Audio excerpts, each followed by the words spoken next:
of the BioHub. Today, we're delighted to welcome two visionary leaders at the forefront of cell therapy innovation. Firstly, we have Dan Kemp, who's the CEO of Shinobi Therapeutics, as well as Stephen Katz, who serves as Shinobi's Chief Medical Officer.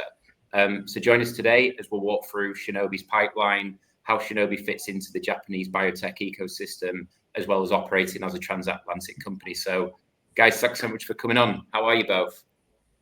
Good to be here. Yeah, it's a pleasure. Yeah, it's an absolute pleasure to have you both on. So, look, Dan, let's start off with a little bit about you. So could you give us a run through your journey through the field and how you got to where you are today? Sure. So I arrived in the US in 2000, the year 2000 from the UK. So I did my school and university and postgrad in the UK and came to do my postdoc in the US at Harvard Medical School, Mass General Hospital, and I actually worked in the lab of Joel Habener. He actually discovered GLP-1. So back then, the GLP-1 biology was very much focused in type 2 diabetes.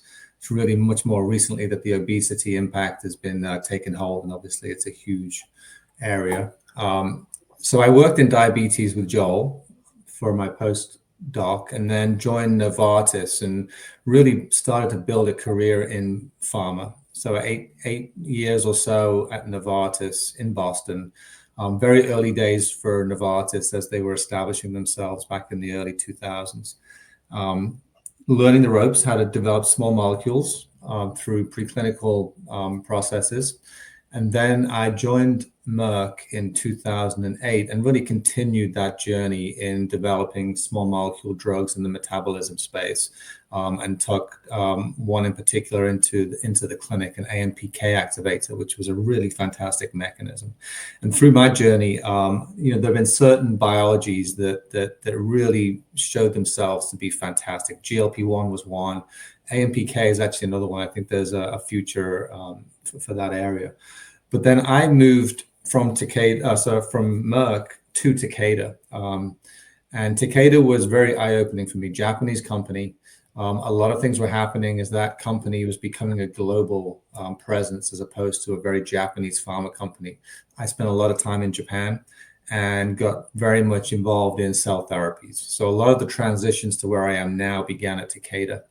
And then after a few years at Takeda, mainly doing business development in the oncology space and rare diseases, I became CEO of a company called Wugen, based out of St. Louis and San Diego, working on allogeneic cell therapies, both CAR T and CAR NK cell programs. We brought 3 INDs through in 18 months, raised a lot of money back in 2021, and things going really well. Obviously, things happen in the biotech space. The money dried up. Things got a lot more pressured, probably for good reason in all respects. And I ended up then shifting over to Shinobi in 2023. And we can talk about this a little later, but a lot of the lines aligned essentially for me in terms of where my career had been, what my interests were, and where I knew I could make an impact. And Shinobi, being a US-Japanese company, was one where I knew I could really bring some good to the table. And it's been a fantastic ride for the last almost 3 years. And that's where I am now. Fantastic. And Stephen, the same with you, if you could give us a bit of a run through your journey as well. Yeah, thanks, Tom. Happy to do that. I think I'll start by stating, what fundamentally drives me and motivates me, which is to really enable immunotherapy and cell therapy in particular to work for patients who have solid tumors. And my road was a bit windy to getting where I am today. I began in medical school actually wanting to be a cardiologist. I was an athlete growing up and became very interested in cardiac physiology. And after my first year at NYU Med, somebody who was very close to me developed breast cancer. And so I decided to do cancer research to learn more about it. Nobody in my family was a physician, so I didn't really know the medical community or the local hospitals very well. And so I heard about this place up the street called Memorial Sloan Kettering Cancer Center. And I was fortunate to get an internship there with John Lewis, who was a surgical oncologist and an immunotherapy researcher. So that summer, I spent in John Lewis's lab, and I met others there, Alan Houghton and Jed Walchuk, who were very influential and got me so excited about immunotherapy. And Johnny brought me into the operating room, got me excited about being a surgeon. And that's when I really decided that I was going to focus my career not only on surgical oncology, but immunotherapy. And so I spent about a decade after all of my training in academia, doing a lot of immunotherapy work at the basic science level, designed and led several CAR T cell trials for patients with liver cancer and peritoneal surface malignancy. And that was an unbelievable experience. I was able to build and run a GMP facility and recruit patients from across the world to be treated. But what dawned upon me was that really bringing something, from the bench to the bedside, but then all the way to commercialization really wasn't possible in academia. So I began to look for opportunities in industry. And then the first company I worked for, Trisalis Life Sciences, my first chief medical officer role, I was able to develop a TLR9 agonist in combination with a very innovative delivery technology, which was a great experience, helped take the company public, get reimbursement codes for the delivery technology. And along the way, I spent a year at Takeda as an entrepreneur in residence, helping to bring 2 cell therapy programs live in Japan. And that's where I first met Dan.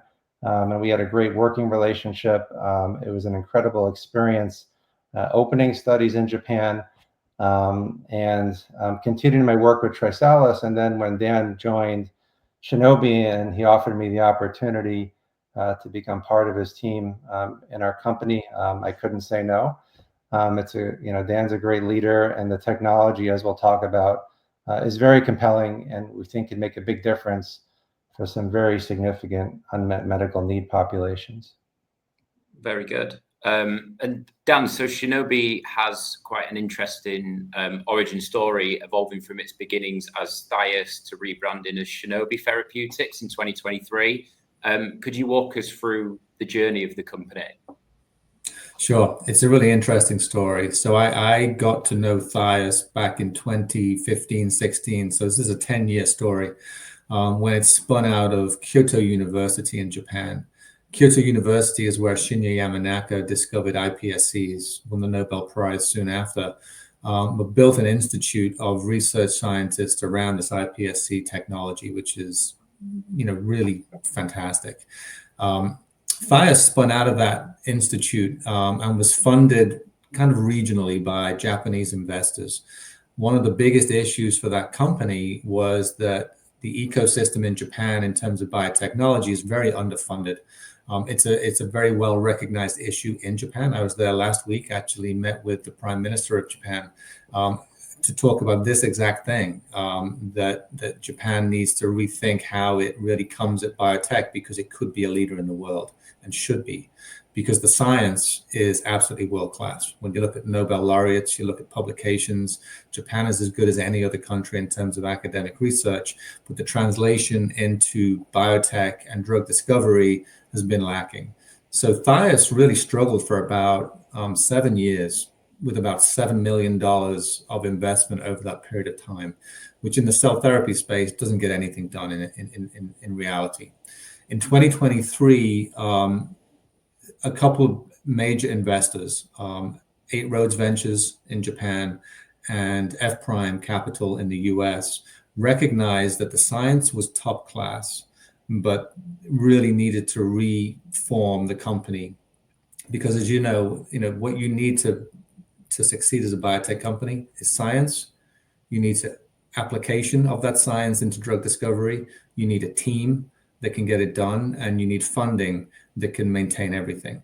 And this funding and team is a two-way street, because you really can't raise a lot of money unless you have a strong team, and you can't build a strong team unless you have money. So F Prime and 8 Road came in 2022, 23 and put in about $18 million and said, okay, let's go. And I joined at that time. And that infusion of cash allowed us to do 2 things. One is build a very strong team very quickly, and also then to do a Series A round and pull in another $50 million. And we also established ourselves as a US company with a Japanese subsidiary, which gave us the benefits of both countries in terms of resources, application cost, as well as access to funding, and also access to the right regulatory governments. So so we launched in 2023. We rebranded the name to Shinobi, which was actually an accident because our two scientific founders are Shin Kaneko and Toby Doise at UCSF. So I was playing around with ways to think about a new name and thought that Shin, as Shin Kaneko, and Toby, if you put their first names together, you get Shinobi. And I thought that was pretty cool. And then I got a call from Japan, and they said to me, do you realize that Shinobi is a legitimate Japanese word that means ninja, which I didn't. And so I thought, well, that's even better. And if you think about it, our iPSC-derived cell therapies, which are immune evasive, they actually work like ninjas in the patient's circulation, avoiding the immune system and killing the tumors. And so Shinobi Therapeutics was born, and it's a fantastic name, but completely accidentally named by myself. So that's how the company launched. Since then, we've raised actually another $70 million through non-dilutive funding from the Japanese government. This is a big part of that push from Japan to really help and support Japanese invention to build the ecosystem over there. Wow. Good. And Stephen, Shinobi's pipeline targets tough to treat conditions like solid tumors and autoimmune disease. How is your approach addressing unmet medical needs where other current treatments maybe fall short? Yeah, it's a great question, and it's something that we put a lot of thought into. As a company, I think one of our strengths is that when we design our products, even at the level of genetic and molecular manipulation, we're trying to do so with the clinical goal in mind, and even beyond that, the commercial goal in mind. And so, we took a step back and we really asked some of the difficult questions. Why hasn't cell therapy worked in solid tumor patients for the most part to date, especially in the liver and in the lungs and other difficult to treat sites? One of the issues is the tumor microenvironment. These are very difficult environments for the patient's own immune system to work within, and for cell therapy products to function the way you'd like them to. There are physical barriers and there are more biologic barriers. The physical barriers, what that really means is that it's difficult to deliver therapeutics into some of these solid tumors. The pressures can be very high. The trafficking, meaning the movement of the cell therapy product into the tumors, can be very difficult. So for that, we're taking very innovative delivery approaches using local regional delivery, where we're more directly infusing the cells into the liver, for example, where they need to be in those patients, which may also offer safety benefits, that the cells aren't in organs or locations where there isn't measurable disease. The other aspect of the tumor microenvironment, the more biologic aspect, is that there's what we call immunosuppression. So there are cells in the tumor microenvironment from the patient that can shut down the ability of the product to function. One of the most beautiful things about iPSCs, or inducible pluripotent stem cells, which is our platform, as Dan described, discovered in Japan, is that you can make a lot of genetic edits to these cells, something you can't do with other types of cell therapy products. So we can do what's called armoring. So we can give our cells the ability to produce cytokines, which are immune proteins that can stimulate our product, but also reshape and modulate the tumor microenvironments that the product can work better. And so I think that's something that Shinobi is very thoughtful about. Again, not only trying to get it work better in patients in terms of efficacy and safety, but making products that will ultimately be easy to administer and successful commercially. And I think another good example of that is what we're doing for autoimmune disease. So for the oncology indications, we're focused on using iPS T cells, so T cells derived from inducible pluripotent stem cells. But for autoimmune disease, we're going with natural killer cells. And we've chosen that route because NK cells tend to be more tolerable, less risky, lower risk of severe side effects that are typically associated with cell therapy. And so we're really developing the products in a very thoughtful way to meet, hopefully, our clinical goals, efficacy and safety, but also for commercial success. And the platform using iPSCs really gives you the ability to do that at a very fine level. Okay, great. And Stephen, back to you again. Dan briefly touched on Shinobi's deep roots to Kyoto University. How would you see Shinobi fitting into the Japanese biotech ecosystem, and what are some of the unique opportunities that brings?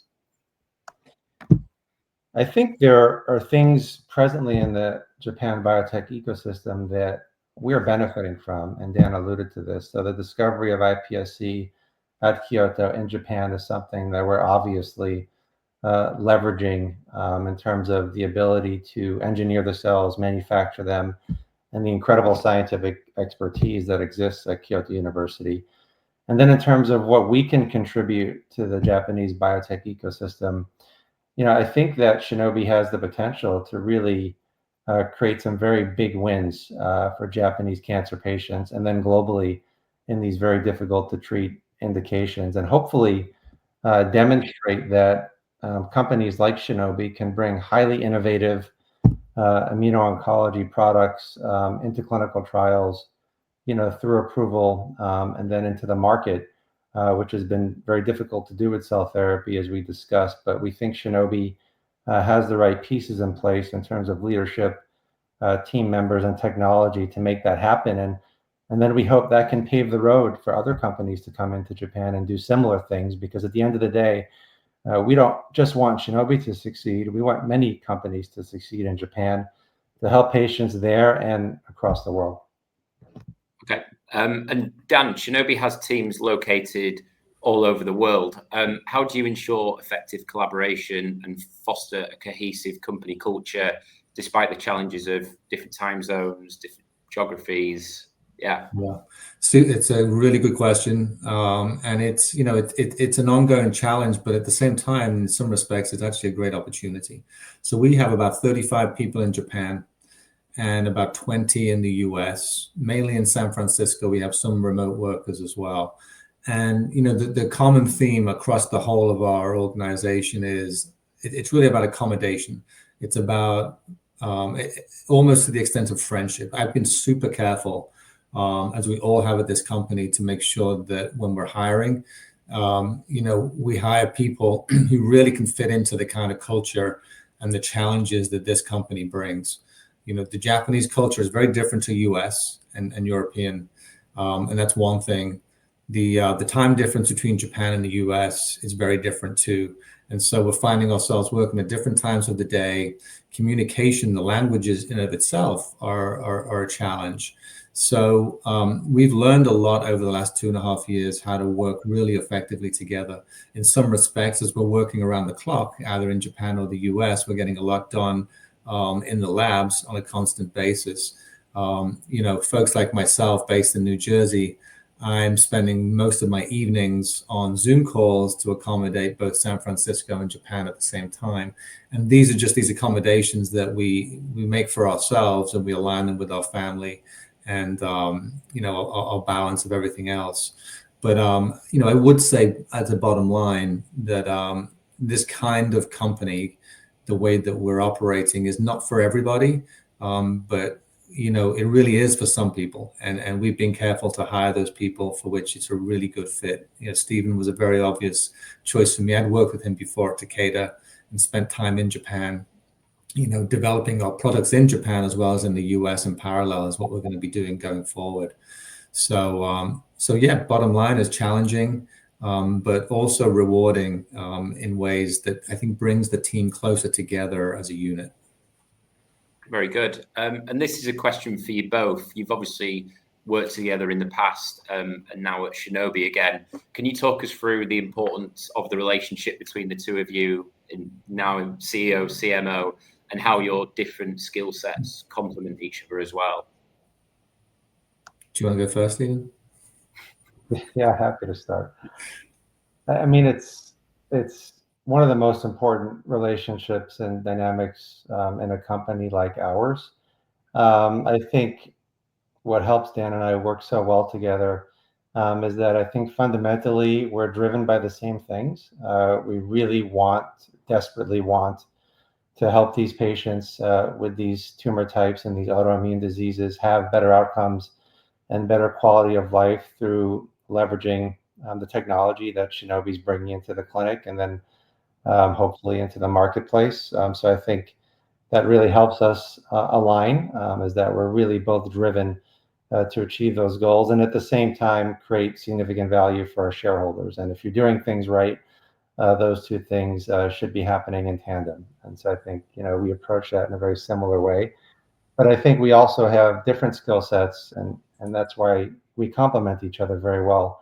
One of the things that impressed me about Dan very early on when I met him at Takeda is he has a very unique blend of deep scientific expertise and business development prowess. I've met a lot of people with one or the other. It's not common to see somebody so strong in both areas. And what I bring to the table, the clinical trial experience and the scientific expertise on the solid tumor and tumor microenvironment aspects, I think just allows us to blend very well together and to help everybody in the company reach their potential and create as much value as possible.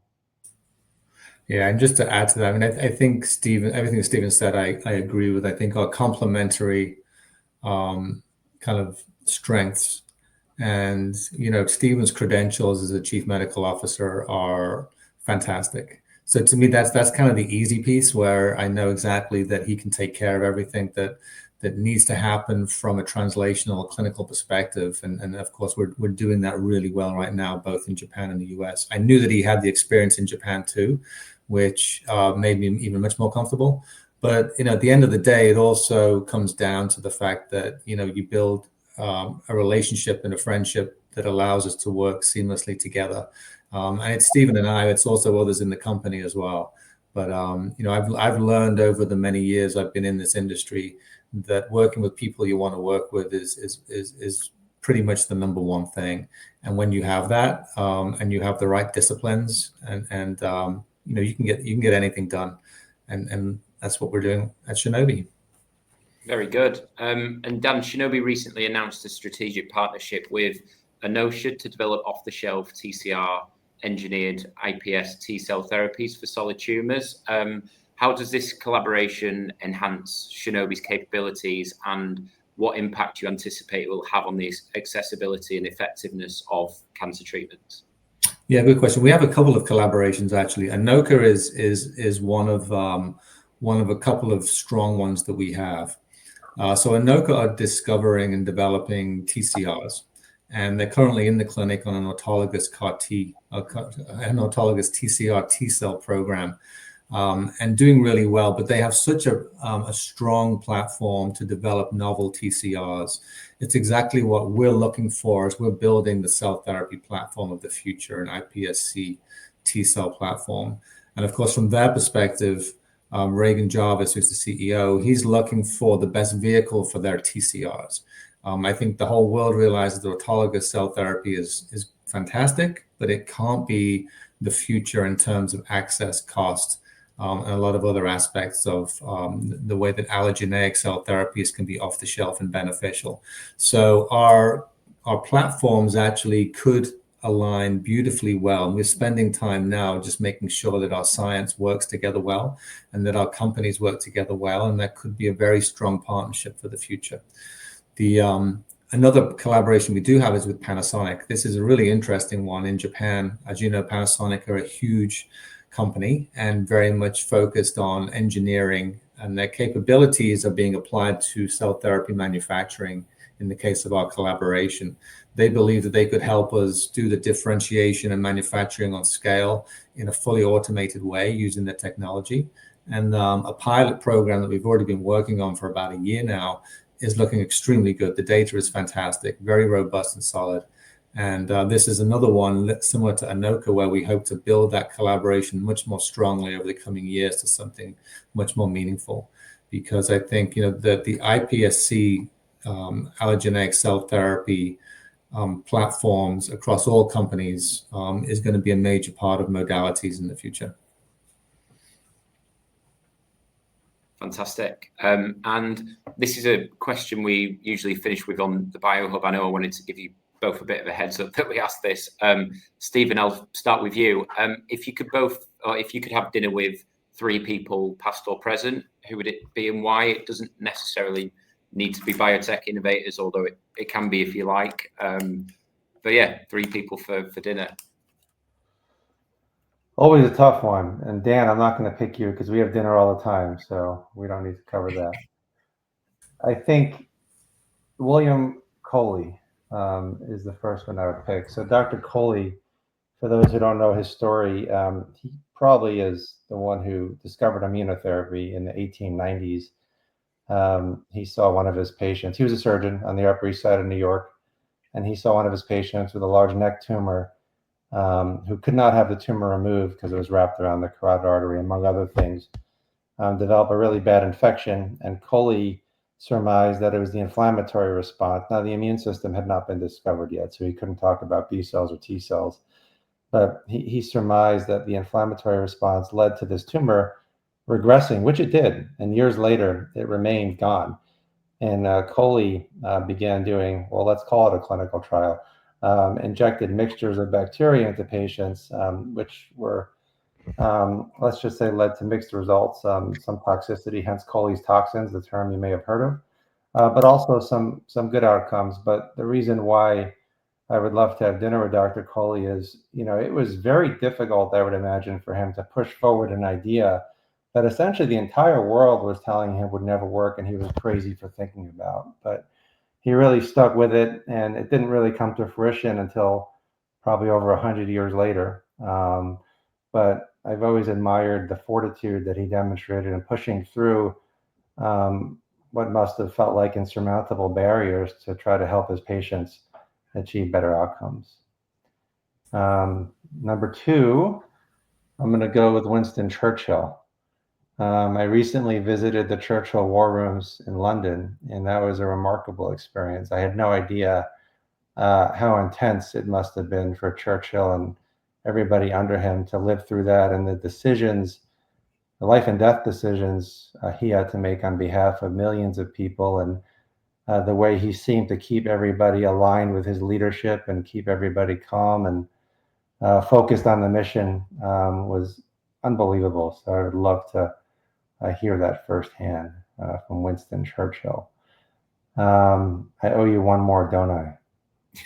We can leave it as 2 if that's it. I've got 4, so I can make up for that. Yeah, we can make up for it there. And the first 2, I would say, actually, Stephen and I actually did have dinner with these guys. So Shinya Yamanaka and Carl June at the table at the same time in Japan last year, Stephen and I did. And this is the inventor of iPSCs and the inventor of CAR T.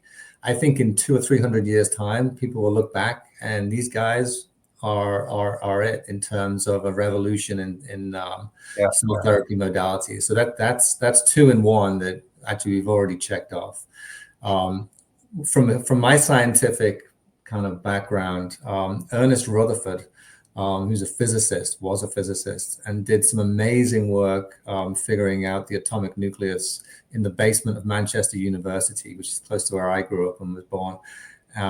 And I think just the enormity of what he understood with very basic tools back in those days with the vision really made him a hero of mine in the scientific space. And I would love to have dinner with him and really get to know him, because I also think that he's a great guy as well, so I've heard. And my last one is a sporting legend of mine. I'm a big cyclist, and it's a guy called Tadej Pogačar, is probably the best cyclist there's ever been. He's in his prime right now. He's going to be starting the Tour de France in about 3 days.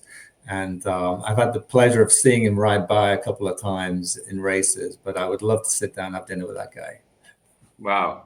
Well, look, 6 terrific answers there. And thanks so much for both of you coming on and helping us out with this. I think you've given a really unique perspective on running a US company with a Japanese subsidiary and the pipeline and everything like that. So again, thanks so much for helping us out with it. It's been a pleasure. Thank you very much. It's been great talking to you. Thanks. Yes, Tom. It was wonderful.